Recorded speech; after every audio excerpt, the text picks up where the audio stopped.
Harmony is in Los Angeles, a Grammy-winning songwriter and producer who also had a near-death experience at the age of just, you were 13? 13 years old, yes. 13 years old. Tell us, hey, welcome, Harmony. How you doing? I am doing so good. We want to know what happened. What happened to you?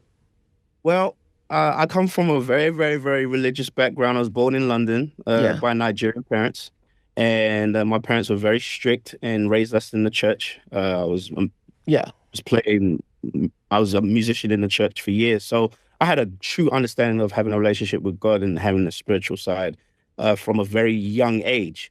But this particular week was interesting because a few days prior to the accident, my mother had an inkling to pray because she had a dream that the middle child was in a car accident. Fast forward, last day of school, we go on a school bus, well, red bus in London, Yeah. and we're on our way back, and it's the last day of school. And an interesting thing took place as I was crossing the road to get to the other side. It was a dangerous road, and the car that was coming behind it didn't see the bus, so swerved right past the bus to avoid the bus, and I'm in the middle of the road. So it Oh was my instant. goodness. From what I was told, I flew over the car and my face hit the windscreen and basically ripped my whole face open. So I have a scar right now, which is this small, but when it was like my whole lid was open. And supposedly I got up and fell right back down. What I experienced was what felt like slumber. Like I felt like I fell asleep, and then I woke up in this dream. In this dream, it seemed like I could see my reality, and it was me floating over everything that was taking place. The accident didn't actually see me in the accident, but I could see the crowd, the bus, the car, my sister that was crossing the bridge, running back down. That's my brother. That's my brother. And I'm floating and I'm experiencing this scene, right? And it feels like a dream. Then, whilst there's this aura and this feeling of something great that just comes around. It's not a light. It's bigger than that. It's so big and it's so consuming. It feels loud, but it feels so quiet at the same time. It's so great and grand, but at the same time, it's very peaceful and simple. I didn't feel afraid at all. Yeah. You didn't feel afraid at all. But didn't you hear them say you're dead? Didn't you hear them say he's dead? Yeah, and no, go ahead. So they pronounced me dead. I heard that when I woke up. They had pronounced me dead. My sister, they'd run to my mom and said, your son has been pronounced dead. They're wrapping him up right now. I'm about to put him in the... How did this change you as a 13-year-old? Just blew my mind because that's what I heard. It was like, it's not yet time. And it wasn't, it's such a big voice, but it was such a tender voice. It was so loud, but it was a whisper. It's like, it just took over and I was sure I knew who it was. I knew exactly who it was.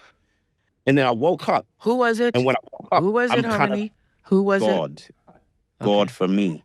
Okay. It was God for me. It was like the everlasting, whoever created this earth spoke to me and said, it's not yet time. So I wake up from what I thought was a dream with this sheet over me. And I'm like, and there's like, he's alive. And I'm like, yo, what is everybody doing in my bedroom? Like, why are y'all in my bedroom? So I'm thinking I'm in my bedroom and I'm still in the middle of the street. Because they'd covered you with the sheet. You're gone. Yeah, they basically ready. Like they were ready to kind of be like, he's done. He's finished. He's cooked. Yeah. He's dead, you know? And like I said, they told my mother I was dead at the scene. My sister had basically been told he's dead. Like he's not waking up. And you heard the voice of God, as you know it to be. 110%. You felt it I heard when I was 9 years old. Yeah, you heard the voice say, "It's not your time," and then that's when you felt that you came back into your body. That's when I came back, and ever since then, that same voice has guided me in so many ways. Yeah. And it's like I said, it's a voice because it's really faint and it's peaceful, but it's really big and loud at the same time. Yeah. I've never, I can always tell. It's like, okay, there it is. Because it comes in such a way that it's unexplainable, but it's very different from the mind. It's very different from, all the other voices that can be distracting and come and, distort idea in your mind. It's very I know clear. I know, Harmony, you have a question for Dr. Grayson. What is it?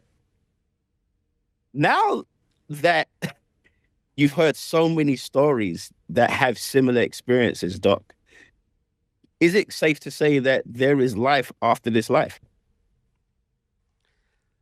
As a scientist, I can't say we've proven that. But as a person who's heard all these stories, I find it hard to deny that.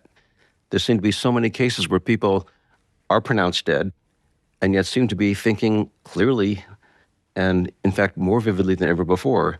And if that can happen without the brain being active, that opens the possibility that it keeps going forever, or as long as we can measure. So what would prove it to the scientist? Because I don't know what you need other than thousands of people who've experienced it.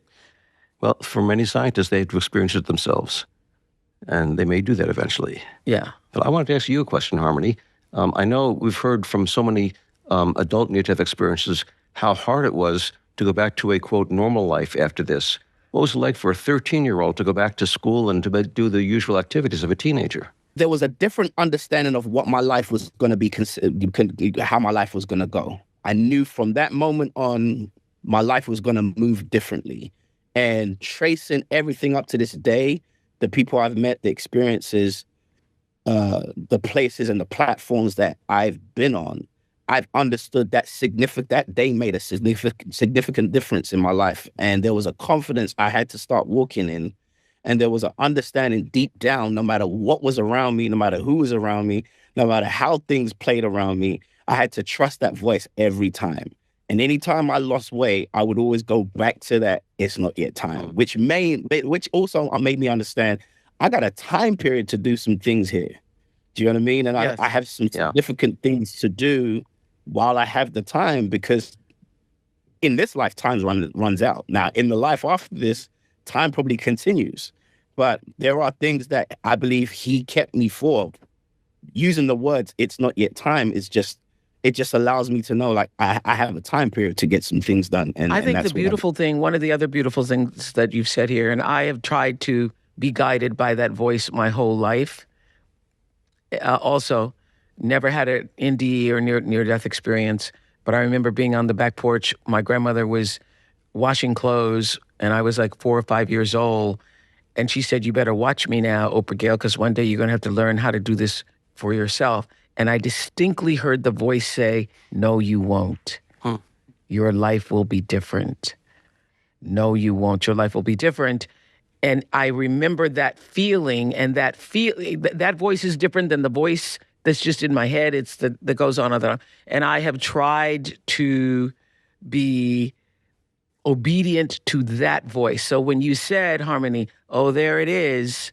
Oh, there it is. Anytime I'm in a crisis and I'm thinking, and I don't know, what should I do? What I should do? I go and get myself still so I can hear that voice and go, oh, there it is, and be guided by that thing. And that, you never go wrong. Yeah, you never go wrong. And I believe we're all connected to that thing.